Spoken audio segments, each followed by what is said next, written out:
Biblical Shakers.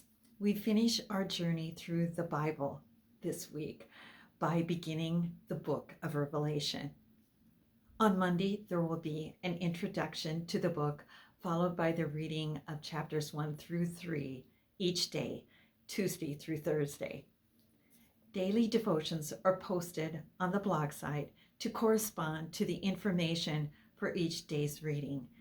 And if you haven't yet, please check out my blog spot at biblicalshakers.blogspot.com, and you will find out a little about the authors of the devotion and how we came to be. I will admit right now from the beginning that I am not a scholar on the information in this book.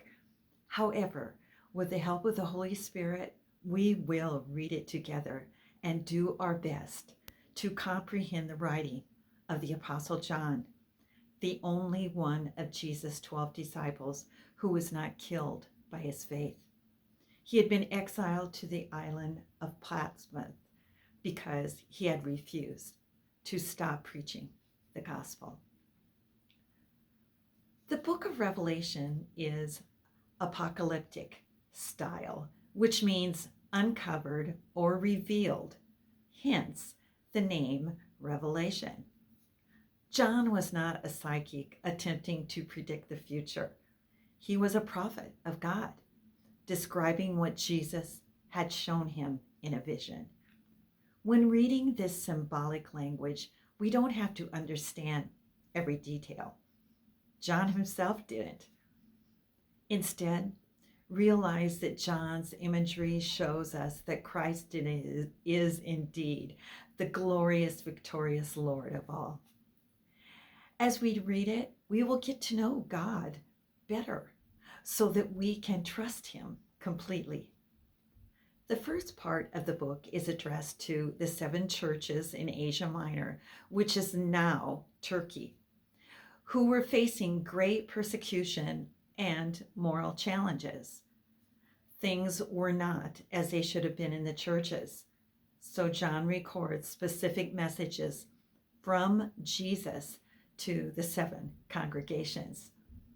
These messages extend to all Christians, offering hope and encouragement.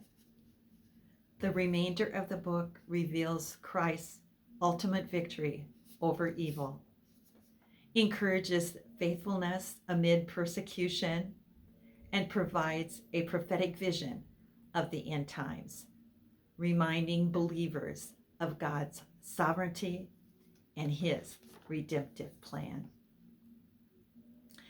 Revelation chapter 1 introduces us to the grandeur of the apocalyptic writing of the Bible, setting the stage for the profound and powerful prophecies and visions that are to follow. In this chapter, John the Apostle recounts his supernatural encounter with Christ, where he receives a directive to write to the 7 churches of Asia, represented by 7 lampstands and then 7 stars seen in Jesus' right hand, representing 7 angels, 1 for each church. This is just the foretaste of the divine revelations that are yet to unfold. We are informed about the 7 churches in chapters 2 and 3. Each church was characterized by the message that Christ had given them through John. He shared strengths, problems, instruction, and gave a promise. Everyone was different and needed help in a specific way, just as each of us do. Christ wants our lampstand to shine with a brilliant light, reflecting the righteousness of our God. On Friday, please look at the summary of the churches on the blog spot and picture maybe where you fit in. Next week, we begin with the reading of the message for the church about Christ's return. Won't you join us? Because Biblical Shakers makes reading the Bible way more enjoyable for you And I know that the Lord will put a hunger on your heart.